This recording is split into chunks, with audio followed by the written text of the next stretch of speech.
Hello बच्चों, कैसे हैं आप सभी। मुझे उम्मीद है कि आप बड़े अच्छे होंगे और बेहतरीन ढंग से पढ़ रहे होंगे।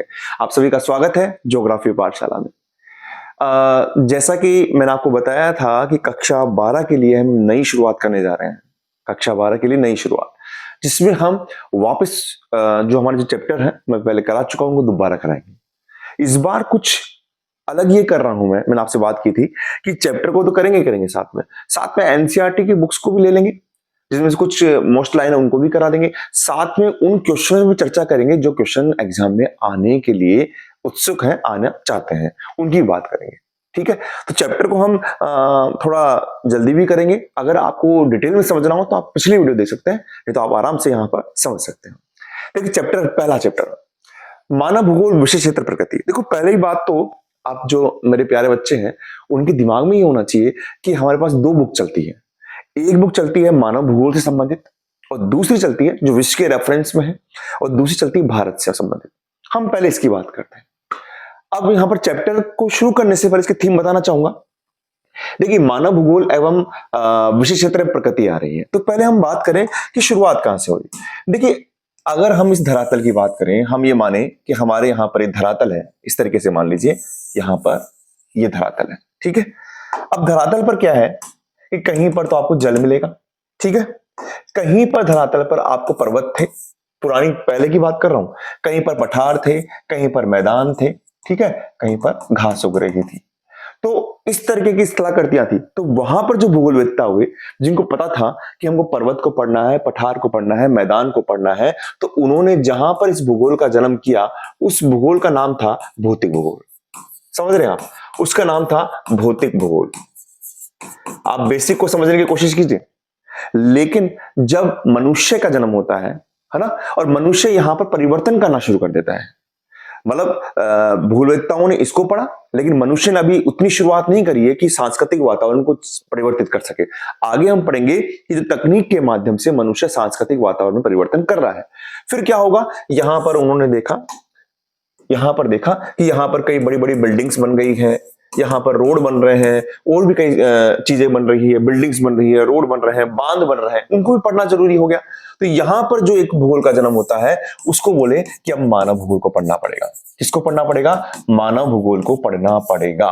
तो यहां पर मानव भूगोल का जन्म हो रहा है, यानी जब मनुष्य अपनी तकनीक के माध्यम से, अपनी प्रौद्योगिकी, यहां शब्द आएगा प्रौद्योगिकी, ध्यान रखना, यहां पर क्या शब्द आएगा मेरे बेटा?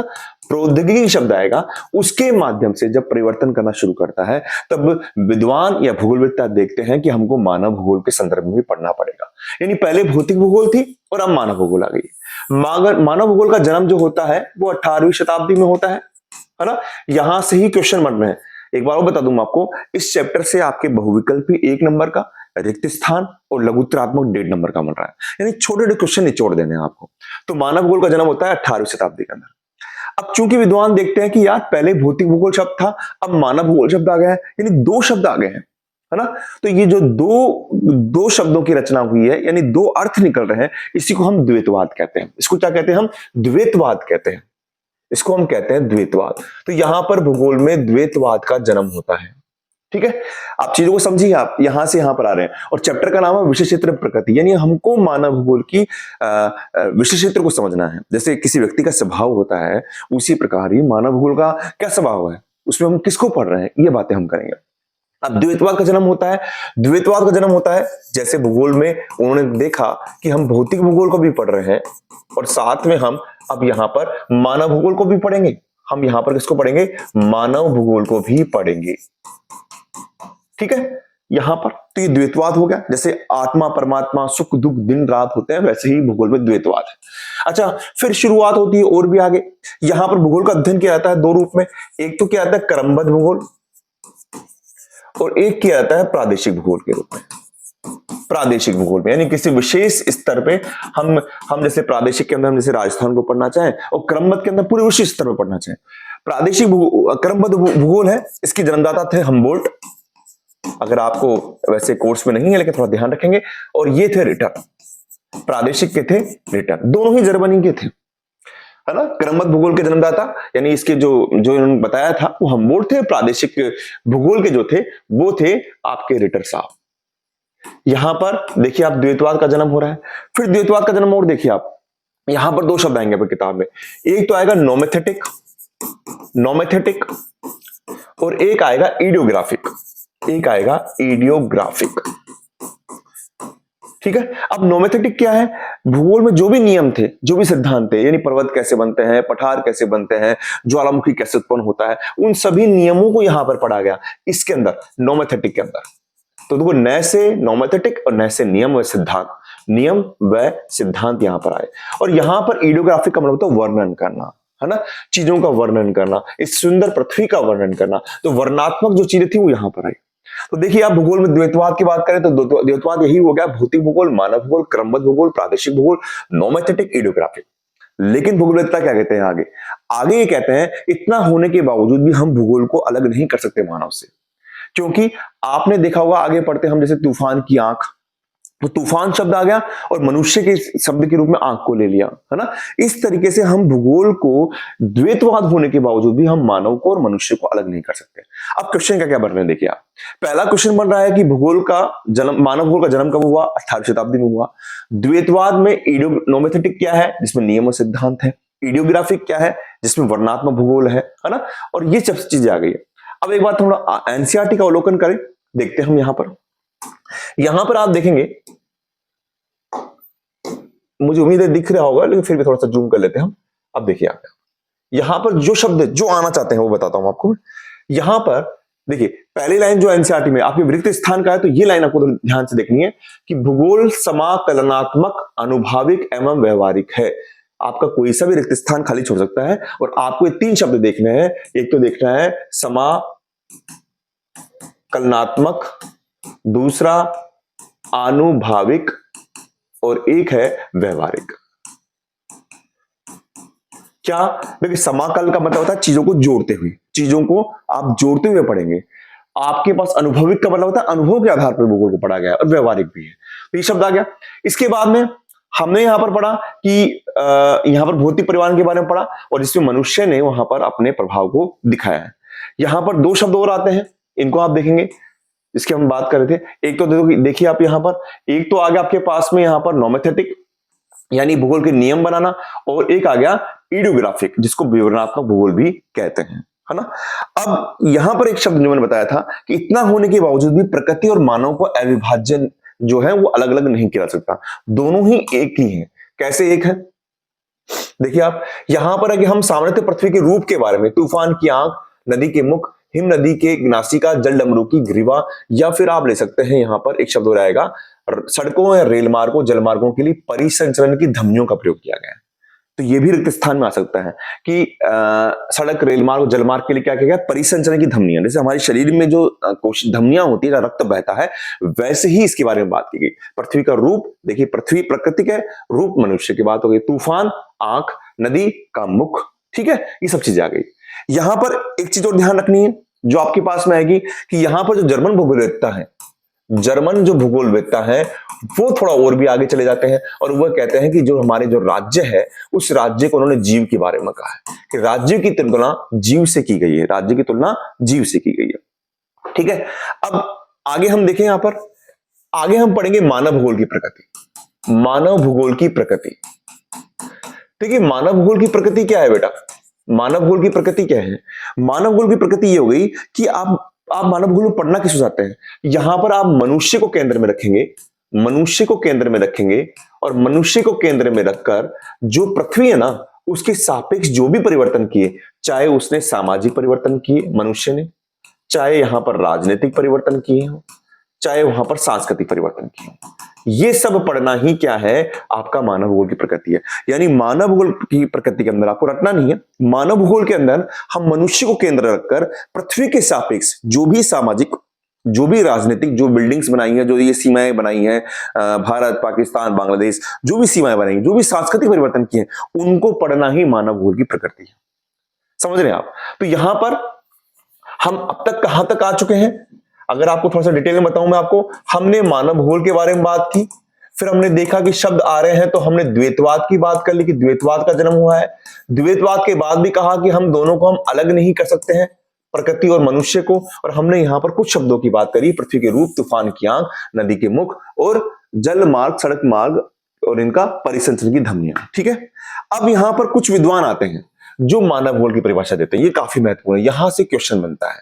मानव भूगोल की परिभाषाएं, मानव भूगोल की परिभाषाएं। तो पहले विद्वान कौन है? पहले विद्वान है बेटा रेडजेल महोदय। क्या नाम है उनका? रेडजेल महोदय, फ्रेडरिक रेडजेल। ये रेडजेल कहां के हैं? ये रेडजेल है बेटा, ये है जर्मनी के। ये कहां के हैं? ये जर्मनी के हैं। ये कहां के हैं? ये जर्मनी के हैं। ठीक है, ये जो जर्मनी के हैं रेडजेल, तो वैसे बेटा इन्होंने नियतिवाद के समर्थक थे, हम बात करेंगे कि नियतिवाद क्या होता है, लेकिन आप फिर भी चीजों को समझिए।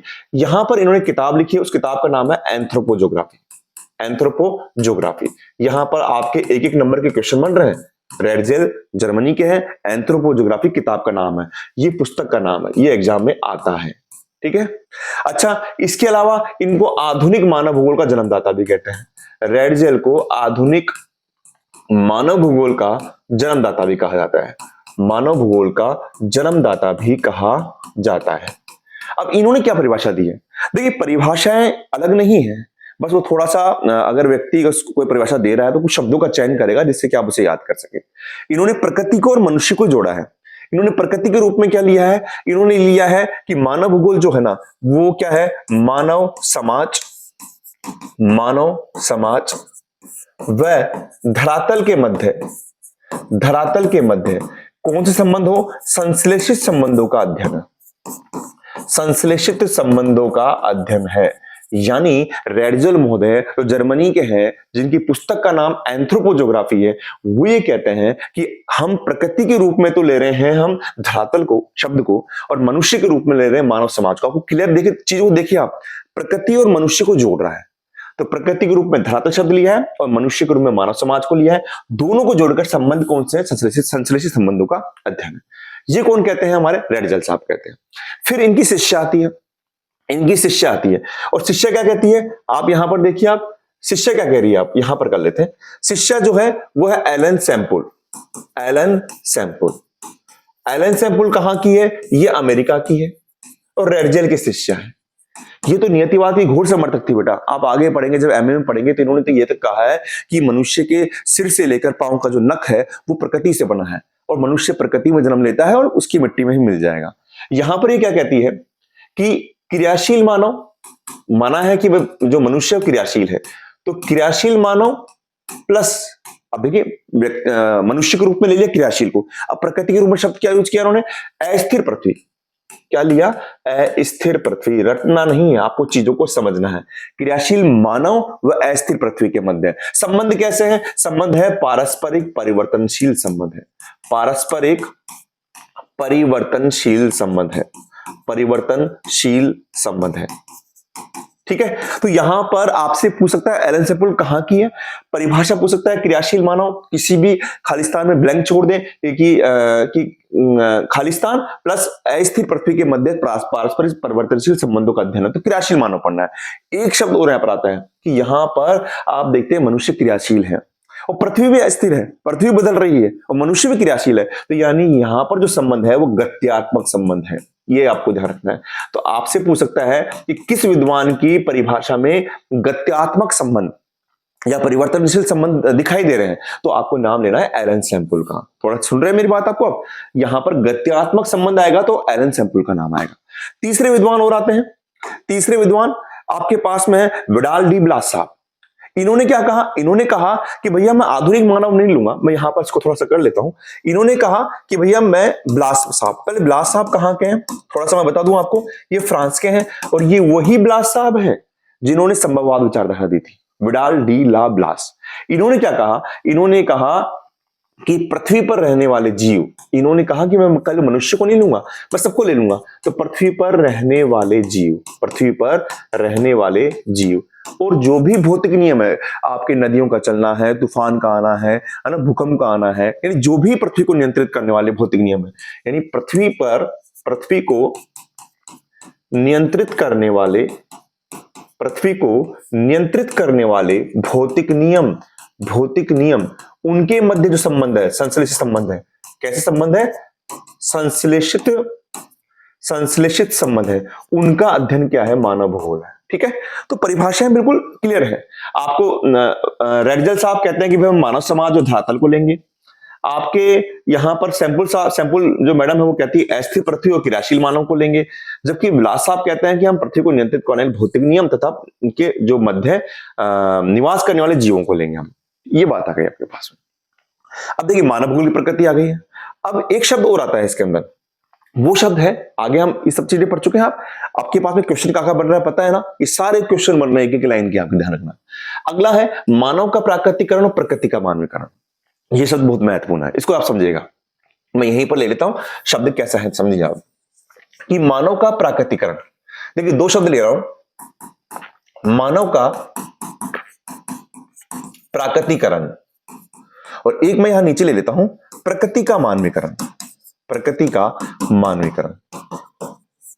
अब मेरे प्यारे बच्चों आप देखिए मानव का प्राकृतिकरण, देखो इसका मतलब ही क्या है कि मानव पर प्रकृति का प्रभाव है, करण, यानी प्रकृति ने मानव को अपने प्रभाव में समेट रखा है। तो आपके दिमाग में आएगा कि सर ये मानव प्रकृति के अधीन था, यानी प्राचीन काल की बात करें, जब आदिम काल में मनुष्य प्रकृति के अधीन था। तो यहाँ पर प्रमुख कौन है? यहाँ पर प्रकृति प्रमुख है सर, प्रकृति प्रबल है, प्रकृति प्रबल है। मनुष्य क्या है सर? मनुष्य यहाँ पर गौण है सर, गौण है। अभी परिभाषा इसका शब्द बन जाएगा, आप ध्यान रखना। मनुष्य यहाँ पर गौण है। अच्छा, प्रकृति प्रबल है, मनुष्य गौण है। तो मनुष्य अपनी आधारभूत सुविधाओं के लिए, यानी रोटी के लिए, कपड़े के लिए, पानी के लिए किस पर निर्भर है? प्रकृति पर निर्भर है ना? आधारभूत सुविधा के लिए किस पर निर्भर है? प्रकृति पर निर्भर है। तो मानव का प्राकृतिकरण क्या होगा? आप इसमें लिखेंगे कि ये वैसी एक ऐसी आदिमकालीन अवस्था है जब मनुष्य प्रकृति के अधीन रहते हुए अपनी आधारभूत आवश्यकताओं की पूर्ति करता है। यहां प्रकृति प्रबल है और मनुष्य गौण है।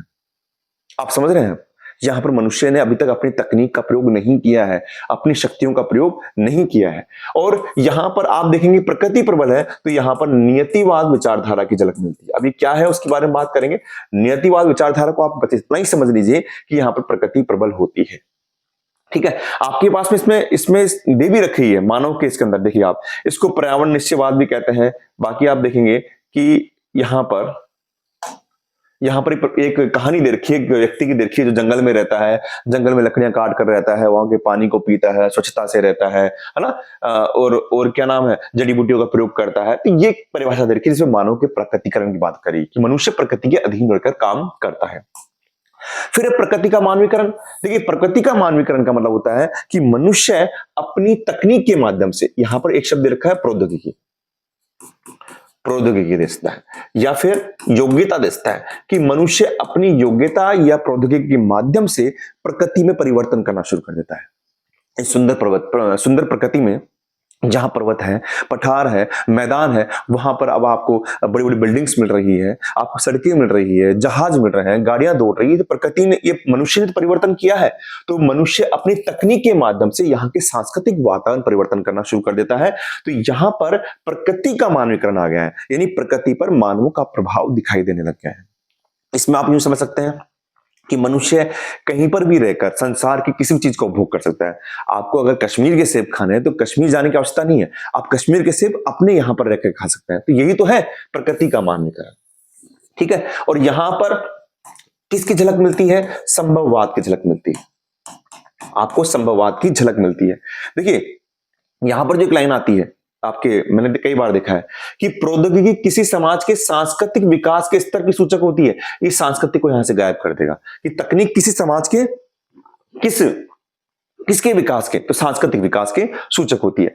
आप ये इसमें कितना अच्छा बताया। देखिए तकनीक के माध्यम से मनुष्य ने घर्षण और ऊष्मा की संकल्पना, यानी प्रकृति को साथ में रखा और अग्नि की खोज कर दी। डीएनए की खोज के साथ में बीमारियों पर विजय पा लिए, है ना? और आपके वायुयान है, वायु गति के नियमों को जाना है और वायुयानों को विकसित कर लिया। यानी तकनीक प्रकृति के साथ रहकर और अपनी तकनीक के माध्यम से उसने प्रकृति पर परिवर्तन करना शुरू कर दिया है। तो यहां पर यह आएगा कि मनुष्य अपनी तकनीक एवं योग्यताओं को जानकर प्रकृति पर परिवर्तन करना शुरू कर देता है। वो किसी भी जगह पर रहकर प्रकृति की किसी भी वस्तु का उपभोग कर सकता है, उसे प्रकृति का मानवीकरण कहते हैं। और यहां पर एक कहानी दे रखी है, उस कहानी को देखेंगे। वो दे रखी है एक ट्रंडाइम शहर की दे रखी है, जहां पर सर्दी का मौसम होता है, प्रचंड बर्फ चलती रहती है, लेकिन व्यक्ति वहां पर आराम से गर्म एक ग्लास के अंदर, हीटर के अंदर बैठकर, एक वातानुकूलित कमरे के अंदर बैठकर आराम से चीजों को भोग करता है। तो ये प्रकृति का मानवीकरण है, ये प्रकृति को उसने परिवर्तन करना शुरू कर दिया है। अब देखिए यहां पर आपके 3 विचारधारा आएगी, उन 3 विचारधाराओं की बात करते हैं। देखिए पहली है नियतिवाद। मैं एक एक विचारधारा के पास चलूंगा, जो मुख्य विचारधारा है। देखिए नियतिवाद का मतलब क्या है बेटा? नियति, मेरा भाग्य क्या है? आप भाग्य के भरोसे बैठ जाए कि जो होगा हो जाएगा 12वीं क्लास में, और एक मेहनत करें। तो नियतिवाद का मतलब है कि यहां पर मनुष्य, यहां पर प्रकृति प्रमुख है। यहां पर प्रमुख कौन है? प्रकृति प्रमुख है। और मनुष्य क्या है? यहां पर मनुष्य गौण है सर, गौण है।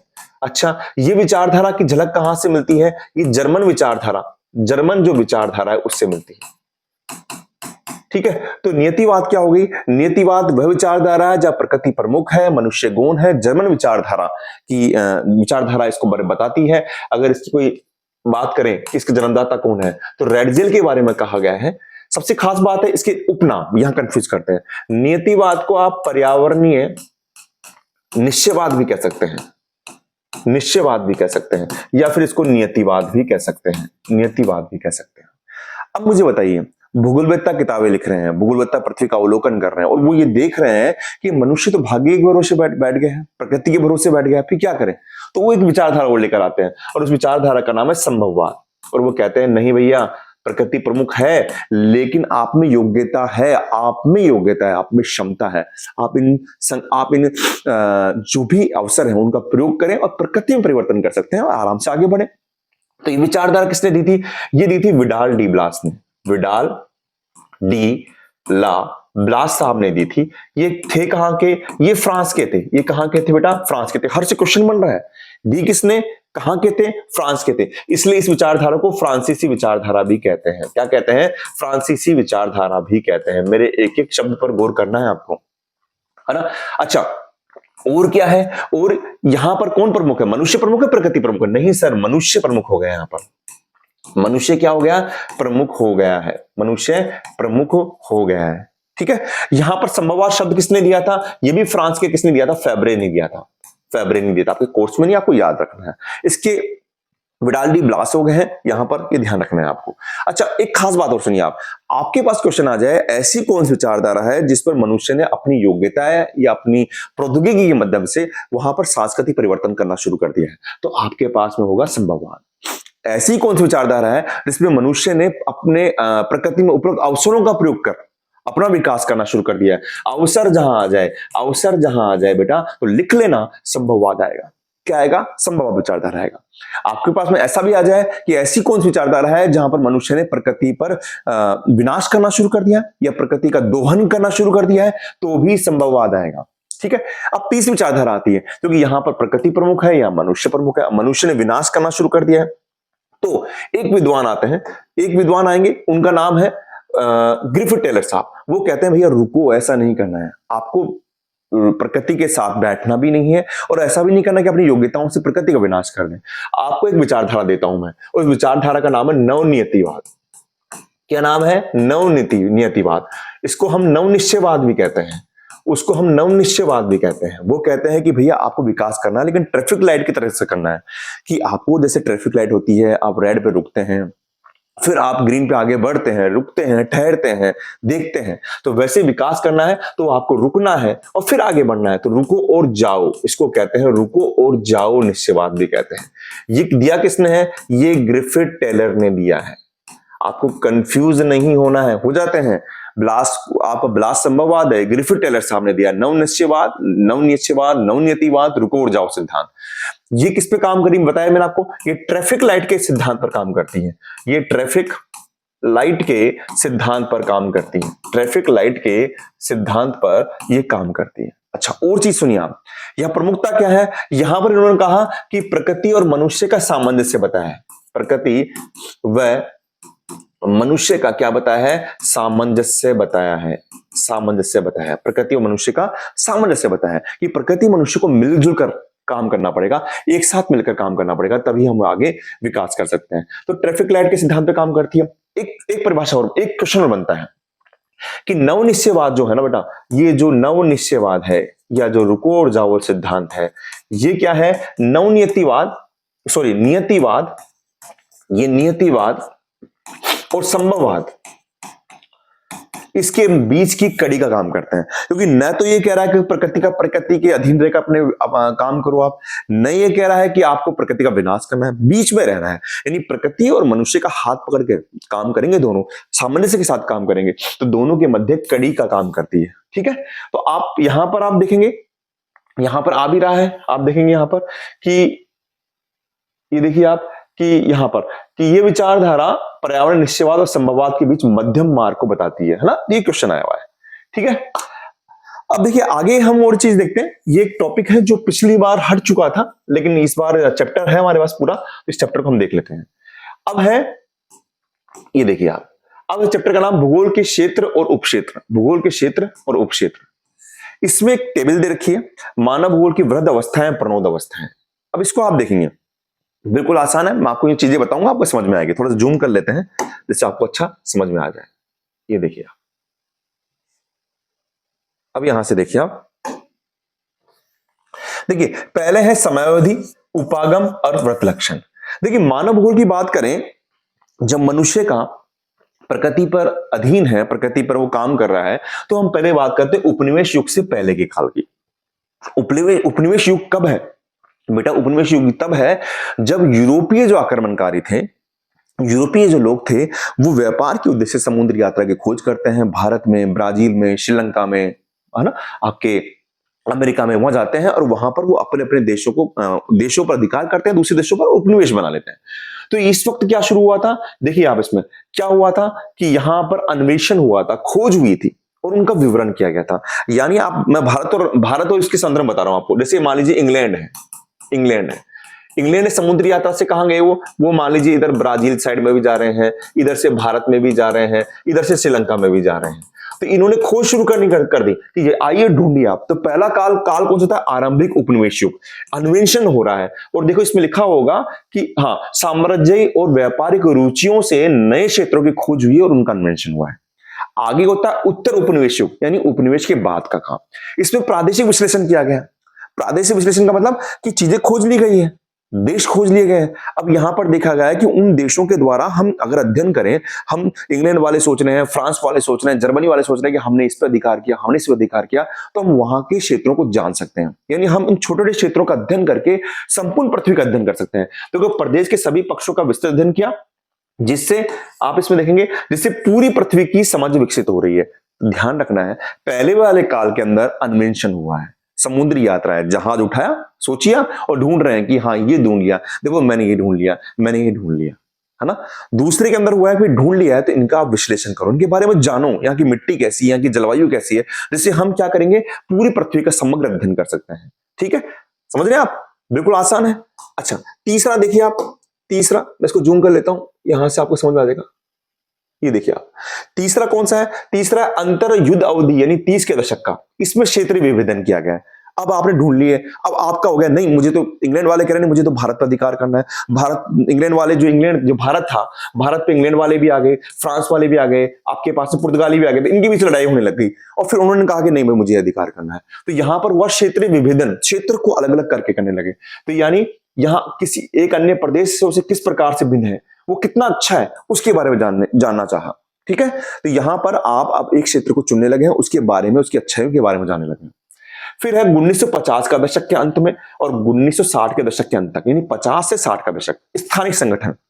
यहां पर क्या हो गया कि अभी तक तो आप जान रहे थे सामान्य तकनीक के माध्यम से कि भैया मेरे लिए भारत अच्छा है, वहां की मसाले अच्छे हैं, लेकिन अब आप कंप्यूटर का प्रयोग करने लगे, यानी कंप्यूटर के द्वारा, मानचित्र के द्वारा, सांख्यिकी के आंकड़ों के द्वारा आप क्या करने लगे, क्षेत्रों की पहचान करने लगे, है ना। उन मानचित्रों के द्वारा उन क्षेत्रों की पहचान करने लगे हैं। तो समझ रहे हैं आप, बिल्कुल आसान है। ये तो युग है, ये उसके पास में उपागम आ गए और ये क्षेत्र आ गया। ठीक है ना, ये देखिए आप, ये युग हो गया, ये उपागम आ गया और ये उसके लक्षण आ गए। अगला 70 का दशक, ये काफी खास है, बताऊंगा अभी आपको। यहां पर 3 विचारधारा का उदय होता है, मानवतावादी, आमूलवादी और व्यवहारवादी। 3 विचारधारा का उदय होता है। क्यों होता है? मात्रात्मक क्रांति के विरोध में होता है। मात्रात्मक क्रांति से जो असंतुष्टि हुई, उससे 70 के दशक में 3 विचारधारा आती है, मानवतावादी, आमूलवादी, व्यवहारवादी, इसके बारे में बताऊंगा अभी आगे, देखिए आप। फिर आता है 90 का दशक, भूगोल में उत्तर आधुनिकवाद कहा गया है इसको। देखिए उपागम का मतलब होता है टूल्स, क्या होता है टूल्स, और यहां पर क्या किया गया है, इसमें वैश्विक सिद्धांतों का, इसका वृत्त सामान्यीकरण तथा मानवीय दशाओं की व्याख्या की गई है। यानी अब इसके अंदर आप प्रत्येक स्थानिक संदर्भ, यानी बड़े बड़े क्षेत्रों को भी खोज रहे थे, अब आप छोटे छोटे क्षेत्रों के बारे में जानना चाह रहे हैं, आप उनका उनका सूक्ष्म विश्लेषण कर रहे हैं। आप प्रत्येक स्थानीय संदर्भ की समझ के महत्व पर जोर दिया गया, प्रत्येक स्थानीय संदर्भ की, कि आपको उसके बारे में जानना है, उसके बारे में जानना है ना। तो ये एक हो गया। तो क्वेश्चन क्या बन जाता है यहाँ पर, क्वेश्चन बनता है कि निम्न में से मानव भूगोल की कौन सी अवधि नहीं है, आरंभिक उपनिवेश युग, उत्तर उपनिवेश युग, है ना। आपको दे दिया 1990 का दशक और एक दे दिया मात्रात्मक क्रांति, तो आपको ये देखना है आपके अंदर, ठीक है। तो पहले आप शुरू हो रहे हैं उपनिवेश युग से, फिर उत्तर उपनिवेश, यहाँ पर खोज की, यहाँ पर आपने चीजों के बारे में जाना, फिर आपने एक एक चीज के बारे में जाना, फिर कंप्यूटर का प्रयोग कर लिया, फिर आप मात्रात्मक क्रांति में आते हैं, फिर भूगोल में उत्तर आधुनिकवाद में आते हैं। अब देखिए 3 विचारधाराएं जिनके बारे में बात कर रहा था, उसके बारे में देखते हैं। 3 विचारधारा कौन सी होगी, ये देखिए आप। पहली विचारधारा आती है मानवतावादी, मानवतावादी।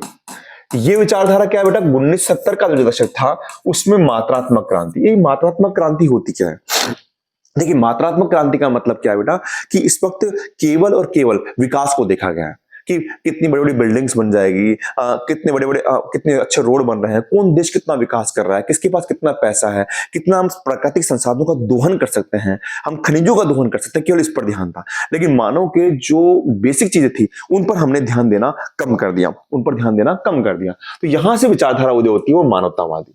इसका दूसरा नाम है कल्याणपरक, इसका नाम है कल्याणपरक विचारधारा। और ये मानवतावादी कल्याणपरक जो विचारधारा है ना बेटा, इसके अंदर यहां पर मनुष्य के मनुष्य के कल्याण के लिए उसकी शिक्षा पर, नाम से स्पष्ट है, उसकी शिक्षा पर, उसके स्वास्थ्य पर, उसके भोजन पर, उसके पेयजल पर, इन पर ध्यान दिया गया, इन पर ध्यान दिया गया। आप देखेंगे यहां पर इसके बारे में है भी। आप सोचेंगे कहां पर है, ये देखिए आप, ये देखिए आप, आपकी बुक के अंदर यहां पर दे रखा है ना। ये देखो मानव कल्याण परक के अंदर, तो इसमें ध्यान दिया गया। और फिर जो एमए विषय होता है, एमए विषय है ना, एमए जो विषय होता है, ये आपके यहां पर वापस कर देता हूं मैं, कि मानवतावादी थी, मानवतावादी थी। इस विचारधारा को हम कल्याण परक विचारधारा भी कहते हैं, कल्याण परक विचारधारा भी कहते हैं। और इसके अंदर मनुष्य के कल्याण पर ध्यान दिया गया है, और इसके अंदर एमए विषय के अंदर सामाजिक कल्याण के रूप में इसको शामिल कर दिया गया है, एमए विषय के रूप में। फिर एक दूसरी आती है आमूलवादी, आमूलवादी, इसको हम रेडिकल विचारधारा भी कहते हैं, रेडिकल विचारधारा भी कहते हैं। लेकिन नाम रेडिकल का मतलब होता है विरोध। विरोध किसके बीच में हुआ, विरोध हुआ वहां के मजदूर वर्ग, जो मजदूर वर्ग थे, जो निर्धनता के कारण बंधन और सामाजिक असमानता का शिकार थे, जो निर्धनता का शिकार थे, सामाजिक असमानता का शिकार थे, सामाजिक असमानता का शिकार थे, उन लोगों ने विरोध किया। किसके खिलाफ विरोध किया, पूंजीवादी लोगों के खिलाफ विरोध किया, पूंजीवादी लोगों के खिलाफ विरोध किया। और इसको ही हम आमूलवादी रेडिकल विचारधारा कहते हैं। और इस पर किस सिद्धांत की झलक मिलती है, किसकी, मार्क्स की, किसकी मिलती है, मार्क्स की मिलती है। तो आपके पास में आना चाहिए कि इस पे देखो मार्क्स के सिद्धांत का उपयोग किया। मार्क्स वो खुद कहते थे कि आप लोग काम करते हैं, जो मजदूर लोग काम करते हैं फैक्ट्रियों में, तो आपकी भी कुछ हिस्सेदारी है, आप तो काम कर रहे हैं, और ये पूंजीवादी लोग पैसा कमा रहे हैं आपसे, तो आपके भी कल्याण पर, आपकी भी शिक्षा पर, बच्चों की शिक्षा पर, सब पर ध्यान देना चाहिए। तो आमूलवादी रेडिकल विचारधारा आती है। तीसरी विचारधारा कौन सी है, व्यवहारवादी विचारधारा। व्यवहारवादी विचारधारा, देखो व्यवहारवादी विचारधारा में क्या कहा गया है, देखिए आप, इसमें कहा गया है कि प्रत्यक्ष अनुभव के आधार पर, किसके आधार पर, प्रत्यक्ष अनुभव के आधार पर वहां की जाति, वहां की प्रजाति, वहां के धर्म, जो भी सामाजिक संवर्ग है, उन पर हमको क्या करना पड़ेगा, जोर देना पड़ेगा। यानी वहां के धर्म, वहां की जाति, प्रजाति, जाति अलग होती है, प्रजाति अलग होती है ना। जाति तो हम एक जाति सूचित करते हैं, प्रजाति हम जैसे इंडो ऑस्ट्रेलियन में आते हैं, है ना। कोई आप मान लीजिए कोई निग्रो है ना, इस तरीके से। तो धर्म, जाति, प्रजाति आदि जो सामाजिक संवर्ग है, जो सामाजिक वर्ग बांटे गए हैं, उन पर ध्यान दिया गया। ठीक है, तो ये 1970 के दशक में 3 विचारधारा आती है, मानवतावादी जिसमें कल्याण को देखा गया, आमूलवादी, विरोध आ जाए कि किस विचारधारा में विरोध का प्रभाव दिखाई देता है, तो आमूलवादी आएगा, और व्यवहारवादी आ गया। अब एक क्वेश्चन जो काफी अच्छा बनता है। आपके पास बिल्कुल शॉर्ट है लेकिन ये क्वेश्चन बन जाता है। ये क्वेश्चन क्या है? ये क्वेश्चन है कि आपके पास मानव भूगोल के क्षेत्र है, उनके उपक्षेत्र पूछ लेता है। जैसे सामाजिक भूगोल के अंदर व्यवहारवादी भूगोल, सामाजिक कल्याण का भूगोल, अवकाश का भूगोल, सांस्कृतिक भूगोल, लिंग भूगोल, ऐतिहासिक भूगोल, चिकित्सा भूगोल, ये सामाजिक भूगोल के क्षेत्र हैं। अभी आपको बताऊंगा मैं आपको। नगरीय भूगोल का कोई उपक्षेत्र नहीं है। राजनीतिक भूगोल में दो है, निर्वाचन और सैन्य भूगोल। अब क्वेश्चन क्या देता है, देखिए आप, निम्न में से कौन सा सामाजिक भूगोल का उपक्षेत्र है? निर्वाचन भूगोल, सैन्य भूगोल, संसाधन भूगोल और दे दिया अवकाश का भूगोल। तो आपको याद रखना पड़ेगा कि अवकाश का भूगोल सामाजिक भूगोल का उपक्षेत्र है। तो ये आपको याद रखने पड़ेंगे कि सामाजिक में व्यवहार भी आ गया, सामाजिक कल्याण भी आ गया, अवकाश का मतलब भी हो गया, सांस्कृतिक भी हो गया, लिंग भी हो गया, ऐतिहासिक और चिकित्सा भी हो गया। आगे सबसे मोस्ट है आर्थिक भूगोल। आर्थिक भूगोल के उपक्षेत्र पूछता ही पूछता है। तो संसाधन भूगोल हो गया। इसके अलावा आप देखेंगे यहां पर, इसको आपको दिख नहीं रहा होगा, मैं आपको बता देता हूं।